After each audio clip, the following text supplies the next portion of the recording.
It is Friday, and this is the Brand Builders Podcast. You have Bam. Mr. Thomas, Montgomery, in Austin, Texas. And this is your good friend, your good neighborhood. Got my mic, podcaster, Preston Rutherford. With the podcaster with the flow. Let's see. I gotta see the give me a side view of the. Oh yeah, there we go. Look at that shine, a luster. How do I get that? Luster. How do I manage that up top? Up here? You wash your hair less frequently. Fewer washings. Okay, good. Okay, I've already done that. Still check. But still showering. I don't want there to be ambiguity about personal hygiene in general. Let's be clear. That's where I've gone wrong. I'm opting out of the showers entirely. You should rethink that. I can't waste time. Think about how much time you spend showering in a year. I've been thinking I'm so a much worker, about man. Your comments about transition time and minimizing transition time. Yeah, are you kidding? I got waterproof AirPods so that I could do work in the shower. I'm reaching out, typing while I'm showering, doing sales calls. Dry gloves that I can reach out through my shower and type. So yeah, I'm not going to talk about it on this podcast, but there are a couple of things that I've implemented to reduce transition time that I'm pretty pumped on. What are they? I cannot. They are. Oh, they would not make sense to a lot of people. I wouldn't say inappropriate. I would just say you gotta take some leaps to get there, and you gotta try, baby. You gotta try it. Anyways, that is both here and there. But today, what we are going to aim to put out into the world so that potentially brand builders listen to this and maybe glean a new perspective off of some of our steamy hot takes pertaining to the world of what in the world it means to build your brand in a way that it translates to financial returns. It seems we've learned some huge misconceptions about what that means, what the value of it is, that you might even call it earth-shattering misconceptions. I think we should call it, these are some earth-shattering misconceptions that exist out there that if we just try to quantify the missed GDP creation that can come out of fixing these misconceptions, the number of zeros on the end of this number, too many to count. So with that, we cannot let another second pass before we dive in on this. So what we are going to discuss today, and Tom, I'm going to kick it off by handing it over to you, is what are some of the biggest misconceptions that relate to that marketers who are building consumer brands, brands both on the consumer side and on, let's call it, the B2B side, basically anyone selling anything to anyone, need to think about or need to get an understanding of so that they are no longer in a position where they have, let's call them, limiting beliefs or just simply incorrect assumptions around what it means to strengthen your brand for your company, why, how it works, what you have to do, how you measure it. Let's just dive in. Why don't you kick us off with some of your thoughts? And, who knows? Maybe it'll end up as a 90-second clip that you post on your LinkedIn that goes viral. But if not, who cares? So with that, who cares? I'm going to pass it on to you. Who cares? What's viral even mean? Well, let me tell you about an earth-shattering misconception that's going on in the world of marketing that once you figure it out, your entire landscape will be changed forevermore. No, So Preston and I were talking about just moments ago.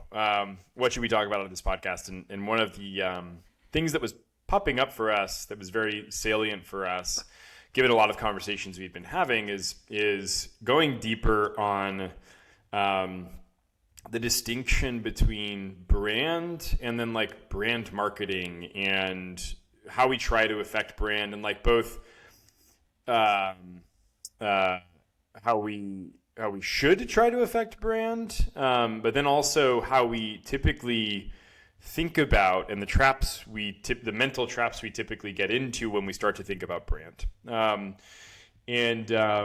it really comes down to this distinction between what is brand, what are you doing currently to affect your brand, and then what do you typically think of when you think about affecting your brand. And those are all very different concepts. So for us, as we've been talking about it, kind of building a definition of brand, right? That really what brand is the memory structures that are built around your business within your target customers or your target audience. And it's both the breadth of those, like how many people have memory structures around your business, the depth of those, so how ingrained, how system one is your brand for them when they think about your category, across how many categories, and with what affinity and understanding of who you are, what you do.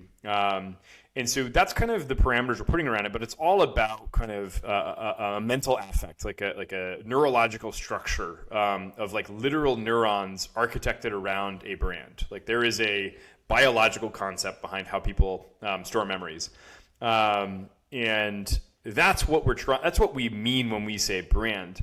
But then it's like, okay, well, we can't go do brainwave detection on everybody until Elon Musk launches his new company. Right. Of course. But we can't do that. So what do we do? And so our perspective is there are kind of two ways to look at this. The first is, what are the behaviors that show us that this is happening and this is a burgeoning thing, that these memories are being forged?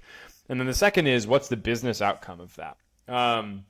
And those are the two ways we think about measuring brand. One is maybe more the input of the influencing factors or the reflection that these memory structures are being formed. And the second is the output to your business of what's the value of building memory structures. And so let's talk about the inputs first. These are just behaviors that are happening towards your brand that let you know that people are engaging with the content you're putting out, engaging with your business, committing to getting more content from your business. And these are all things that reinforce the neurological structure around your business. They are moments of commitment of varying degrees of severity towards your business that have some sort of psychological affect. And as we know, people are constantly seeking to reduce cognitive dissonance. And so every action they take towards your business is a really positive thing psychologically for you. And so that's one reflection of kind of en masse neurological structures being formed. Mm-hmm. Those are on the input side of things. On the outputs, it's what does that look like for your business? And for us, like, we want the most conservative definition of that, but one that reflects the idea of this is truly ingrained in System 1 thinking. It's truly ingrained in your fast memory structures. It's not something that you're trying to hold on to for a moment in time and thus is fleeting. It's something that's very embedded in your neurological makeup. It's a connection that lasts. And that doesn't mean you're a diehard fan and you put posters up on your wall, but it means that when you think about the category, you think about the business, you think about the brand. And the way that we reflect that is basically a really trimmed down version of revenue that is baseline revenue coming from not your paid media, not your direct response advertising, and coming from a place where we know it's reflecting a memory structure. And so for us, the place we naturally go to for that is direct and organic traffic, of where people in an unprompted fashion think about your business, and most particularly branded organic revenue from branded organic search terms, because that's the place where somebody thinks about your business, searches for your business in an unprompted way that reflects and reinforces memory structures. But then even beyond that, we want to massage out any little moments where you're fudging your conversion rate by doing a 50% off sale or a promo, or it's Black Friday, or you just launched a new product or whatever it is. And so it's also trimming out spikiness in that to look at kind of the low points of your organic revenue coming from brand organic search terms. And let's stitch that together. And that becomes what we're calling this like baseline brand revenue. And really, we want to know, how do we grow that? Because the more we're reinforcing that, that's the critical thing to affect. And then above that, yeah, we're going to run promotions. We're going to run direct response ad campaigns, all that great stuff, of course, for sure. But now you know your baseline that you're growing off of when you're pushing those activations. And you also know the revenue base that looks most like subscriber revenue, like long-term revenue that's resilient, doesn't go away over time. Yep. So how about this? That's so kind of this? definition. Why don't I pause you for a second? That's beautiful. I think that lays a wonderful framework and foundation for our listeners. Now, how about this? One of the things I'd like to do is go through a little segment where it's just sort of like, here's the misconception and here's the reality. But maybe before we get there, which I think it would be some really steamy hot takes and nice little, Instagram story like snippets. But before we get there, why don't we just talk about maybe some misconceptions around this resilient, let's call it smoothed, if you will. I don't even know if smooth is, or maybe it is the right term, but just resilient baseline of owned and organic revenue, or let's call it organic and direct, that's just always there, the subscription type revenue.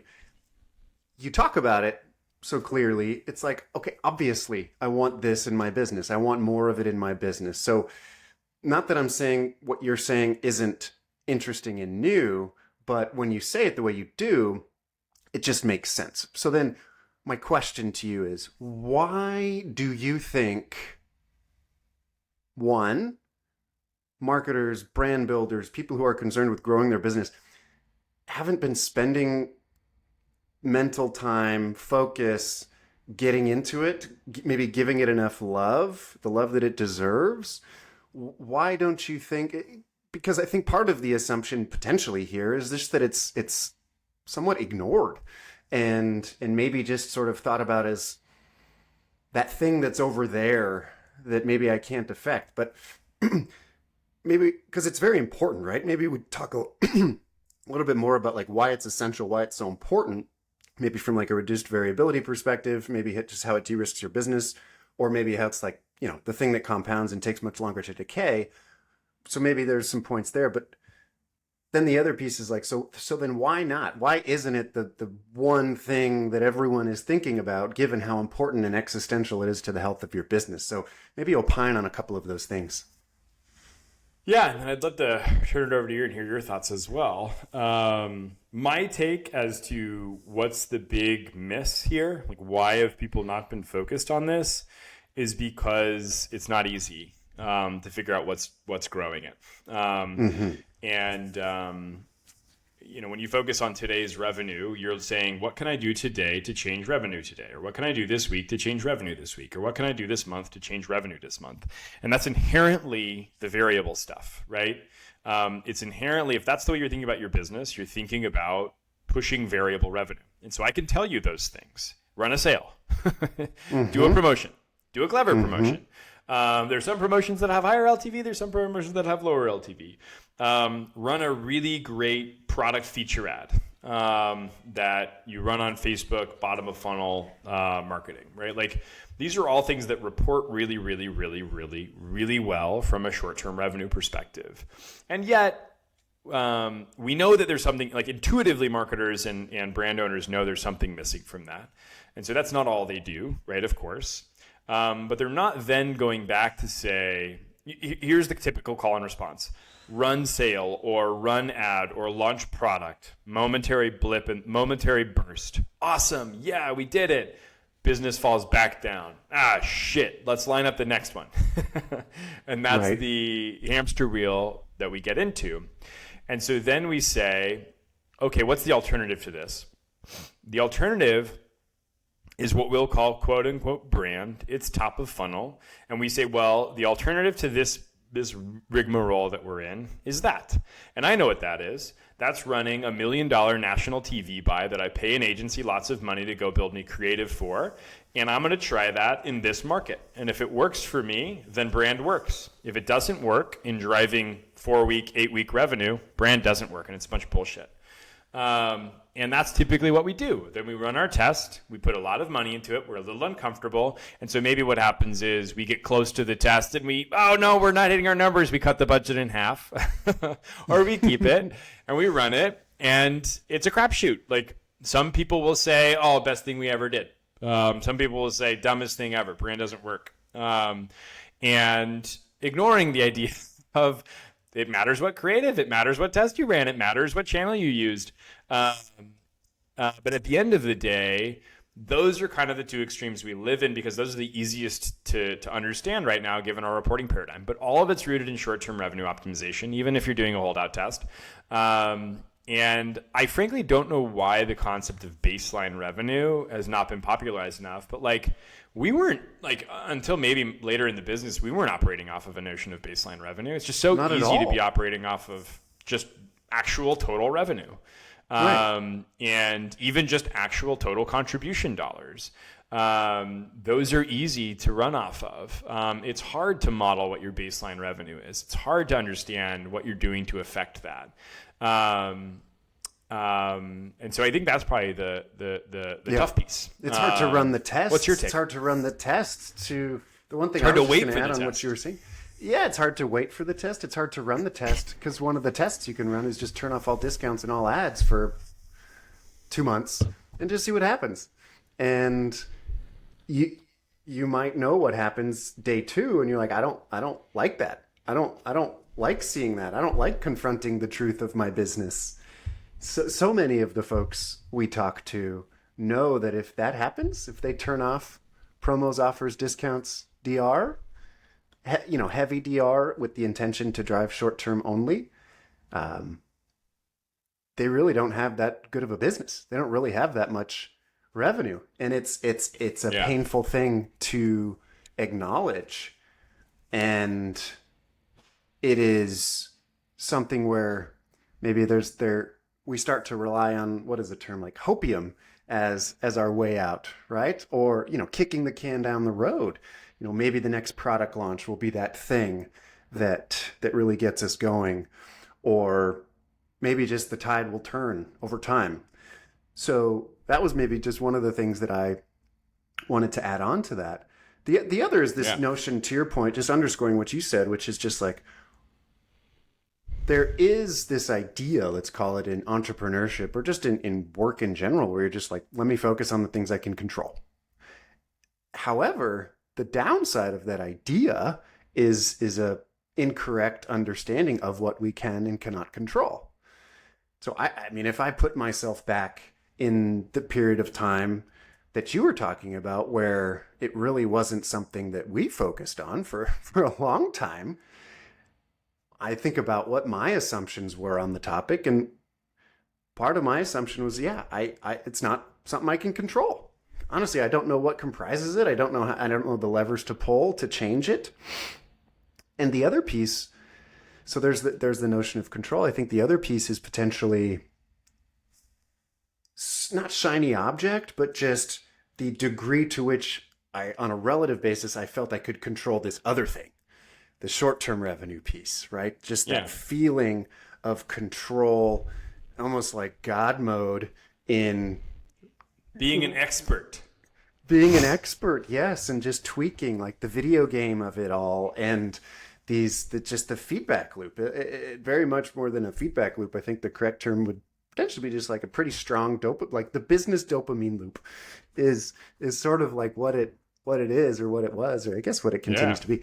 So that is very powerful, right? There's the signal or the fidelity of the feedback loop.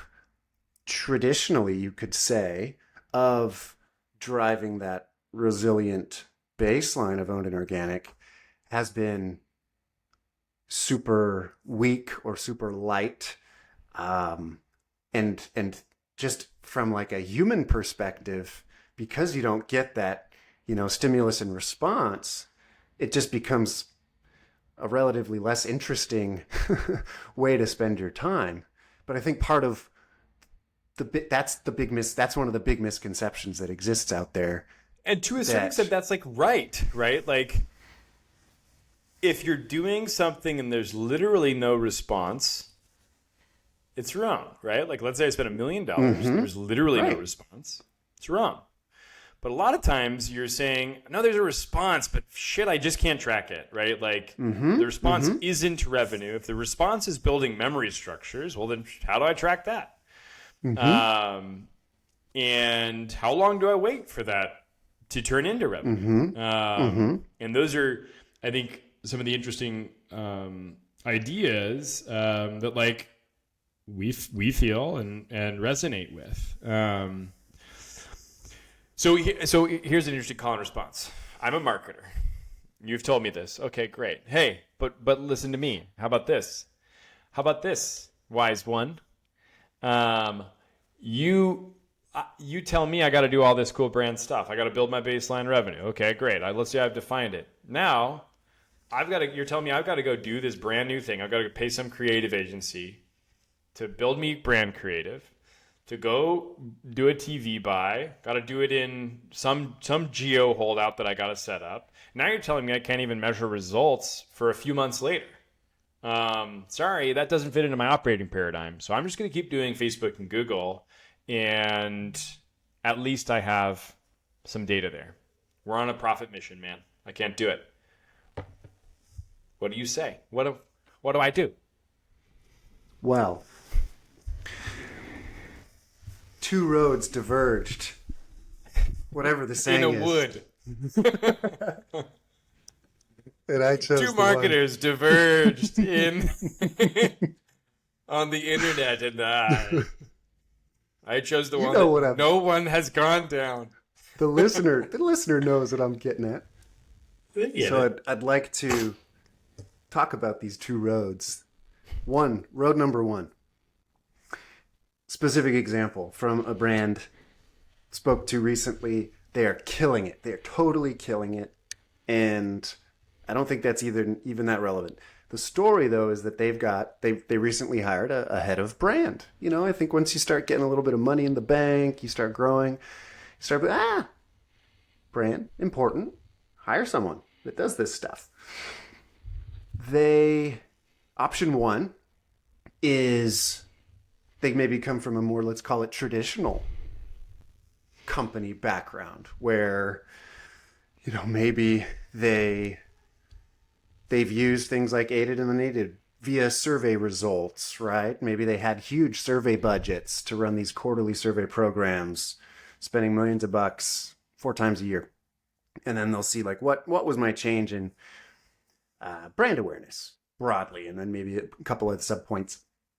And they, like you say, spend $1 million, probably just around one concept that was largely unvetted, but was the idea that the creative agency presented to them, and it seemed good enough.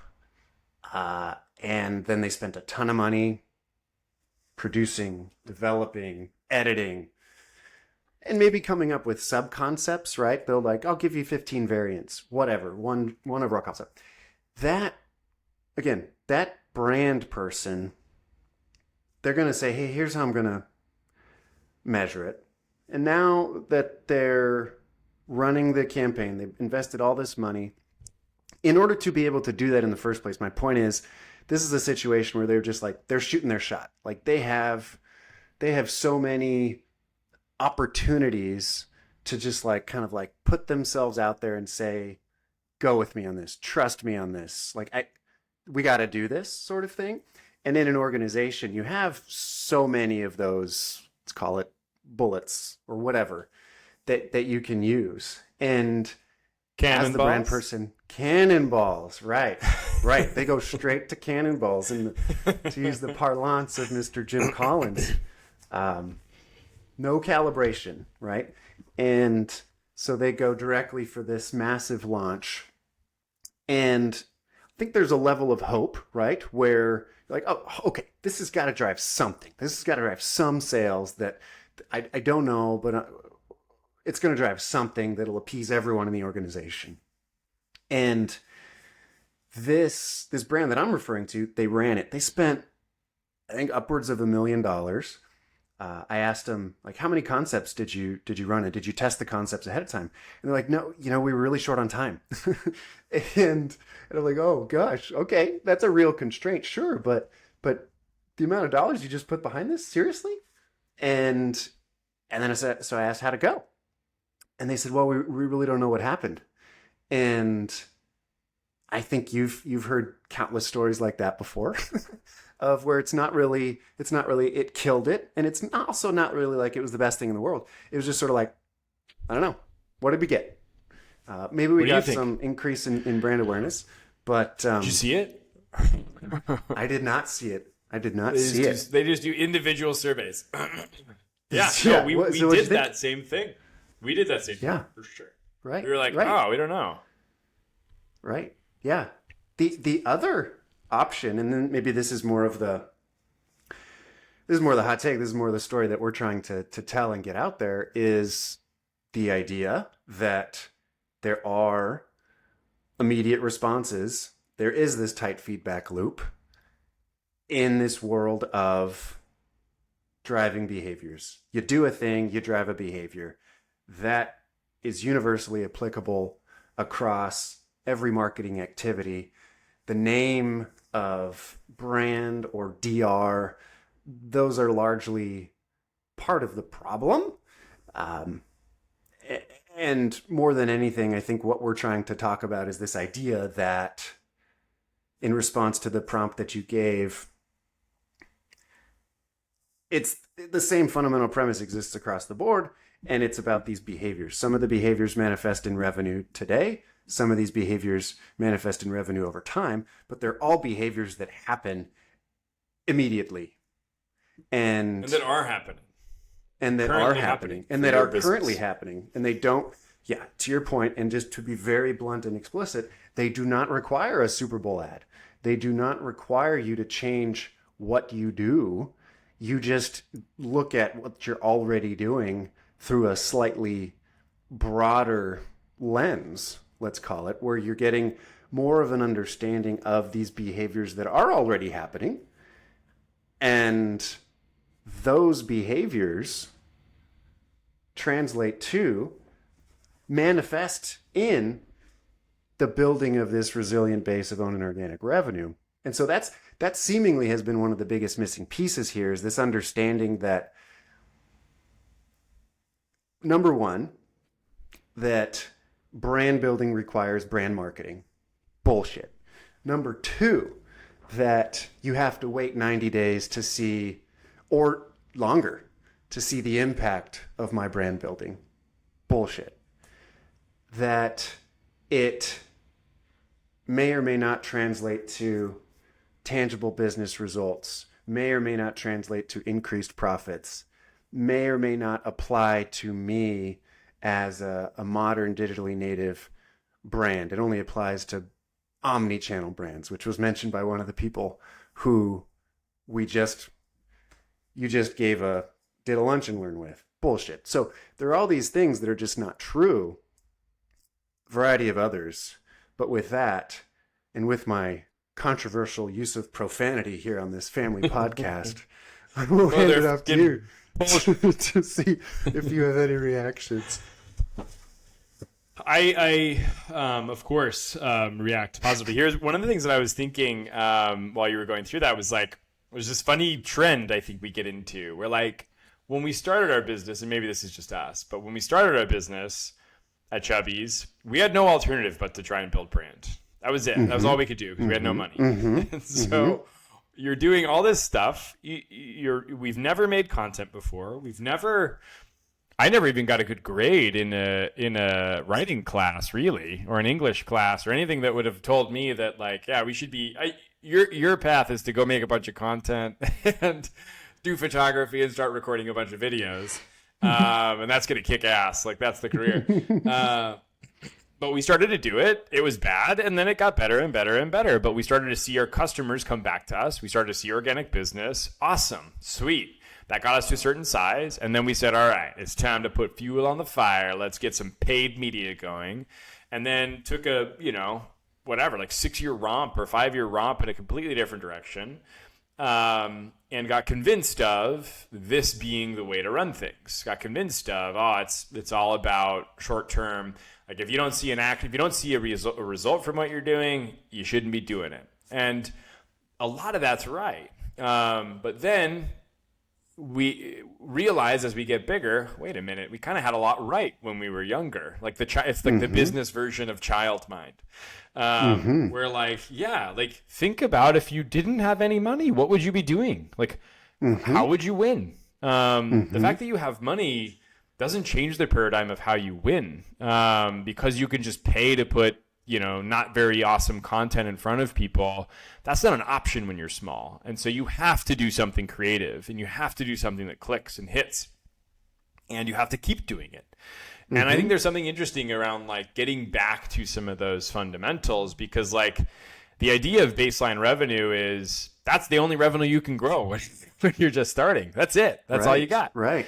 It's not. So the thought exercise, is directly to your point, which is just like blank slate. What do you have if you don't have money? What would you do if you didn't have money? Go. That's your strategy. And what's so put funny money is that's behind not the you. stuff that works the best. Like the stuff that you now works, that you're finding works.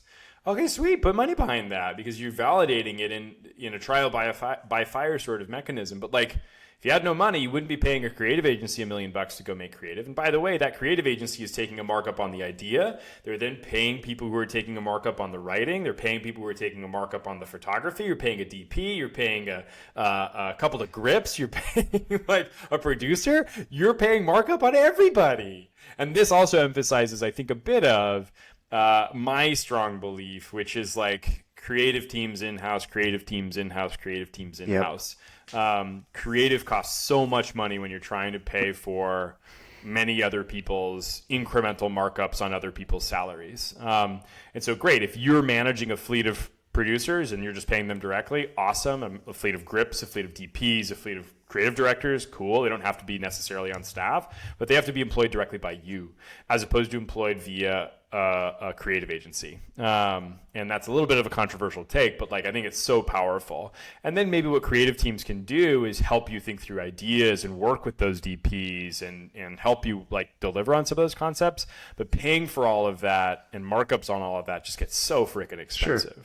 Maybe you do that after you've qualified an idea. Next week I think we can continue some of these like specific misconceptions. We laid the foundation, but then you could just do kind of like the misconceptions, particularly from, even if we just use like the lunch and learn, and then seemingly the things that people responded to in the calls from this week. Sweet. I'll edit the last part out.